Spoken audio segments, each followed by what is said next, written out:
Hi, I'm Streaky, this is Shay, and today we're discussing software. Yes.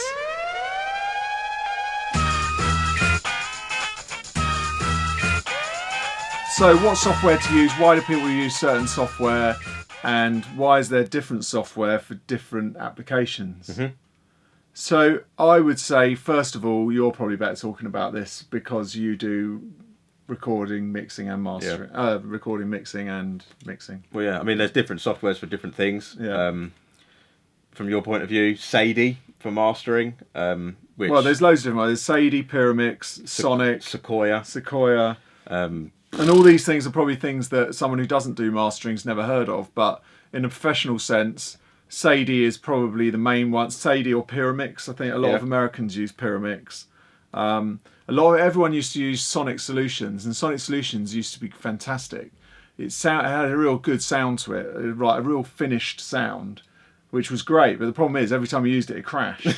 So it kind of defeated the object. And also, they were, it's a very small team. Imagine how many people you want to use Sonic. Yeah. I mean, they had amazing denoise software, but it was the hardest denoise software to ever use. Yeah. When you've got like Isotope RX, Yeah. and that's the best, isn't it? It just sounds great for denoising, or Cedar. But, Cedar, again, no one probably knows of Cedar, which is the denoising or no-noising software. Sonic Solutions kind of specialised in that, and a lot of police use that for their surveillance stuff. So a lot of the stuff that's used in post-production is used for other applications, like radio. I mean, Pyramix, I think the BBC use a lot of Pyramix. I mean, the reason we use Sadie here, because Sadie is it's owned by Prism, so we know that it's going to be supported well, and it sounds good. It's tight. It can do everything we need. We're working in a totally different way because we have to make DDP files, and we have to make CD masters, and we have to put ISRC codes into tracks. These are all things that you can't do, say, on Pro Tools. So it's okay for us to play out of Pro Tools because we can then play out at loads of different sample rates, and then we can record in at the sample rate we want. But Sadie just has loads of different options for us to have different files of different things and different playlists and stuff like that, and different ways of chopping the tracks together.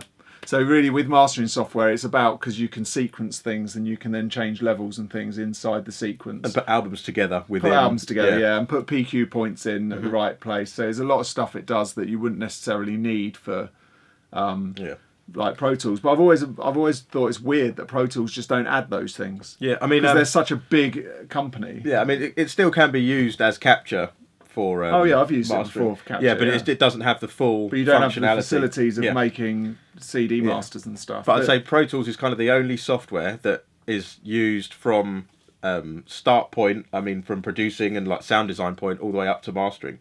Like, I wouldn't necessarily master a track in Reason, for instance, or like Ableton, where a lot of people use Ableton, Reason, Fruity Loops. I wouldn't choose to master a track in it or even mix a track in it. People do it, but I find that Pro Tools is the software that you can sound design, produce, mix and master all in one software, and not all in the same session, but all in the same workflow that works really well without having to move from software to software. It's still in a professional environment, still in a professional workspace, and have as long as you know sort of how professional workflows kind of work, it's the best one to go from start to finish. Whereas, like I say, I wouldn't choose to. Well, and if you're handing it off, I guess, to somebody, then you want to hand off a Pro Tools mix. You don't have to do a lot to it apart from plugins and stuff, work those out. But everything else is there. All your edits and things are there, I guess, rather than if you do something in Fruity Loops and pass it on to. I mean, I just can't imagine someone doing that. Yeah, but, I mean, say someone uploaded a Fruity Loops file to you, said to master. What would you do with it? You know what to do. You'd be like, what's this? Yeah. Yeah. So exactly. I can't work with that. I need to have a WAV or something. Something. Or some stems. Yeah, but it's sort of, I do find it comes down to experience, and like I started using Reason. I started using Reason on a laptop, and then I moved from Reason to Logic. But is that because it's really quick and easy to learn how to write music on those? Not really. Like now, is it quicker to use on a sequencer loader? So, I mean, sort of. It's just what you learn first is always the easiest one. Like I know people that learn on Pro Tools but haven't got a clue how to use Logic, whereas people that learn on Logic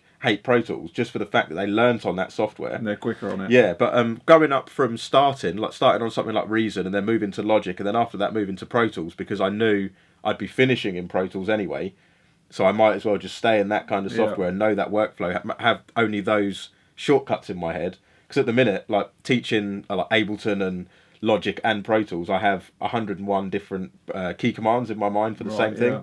So I could be in Pro Tools in the morning and then go to Logic in the afternoon and go to Zoom and I start recording something. Yeah. Because R in like Pro Tools is Zoom, but R in Logic is record. Right. Things like that. Just having one set of shortcuts is gold dust, really. Yeah. Much quicker, yeah. I mean, I know loads of producers who have gone from Logic just to Pro Tools and only using Pro Tools. And you see now as well, people go from Pro Tools now to Studio One, which is a big thing. A lot of people are moving from that because it's Studio One. PreSonus Studio One, very good software. Yeah, they do a software where it's like literally like Ableton, Logic, and Pro Tools all in one software. Like the things that each of those lack, Studio One makes up for.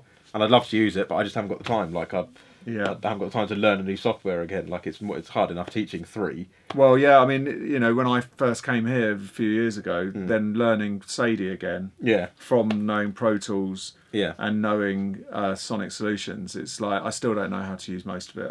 I know what I need to know. Yeah. So I look at Sadie and think, what? Yeah. Like, sorry, what? So where? Yeah, no, it took me a while. Yeah. But okay, so there you have it. I hope that's given you a bit of an insight into what people are using out there and what we kind of think you should be using, which is Pro Tools, if you're mixing. And then if you're mastering, I'd say Sadie or Pyramix, really, to be honest. Or send it to someone like yourself that's going to have Sadie or Pyramix or something I like think you can buy the sort of, you know, the ones you can put on a laptop, but it's not going to have the same, you know, thing. I mean, we've got massive Sadie systems. So, yeah. Okay, I hope that's helped. Let us know if you've got anything you want to know in the comments. Please subscribe wherever that's gone. And see you next time. Thanks for watching. Bye.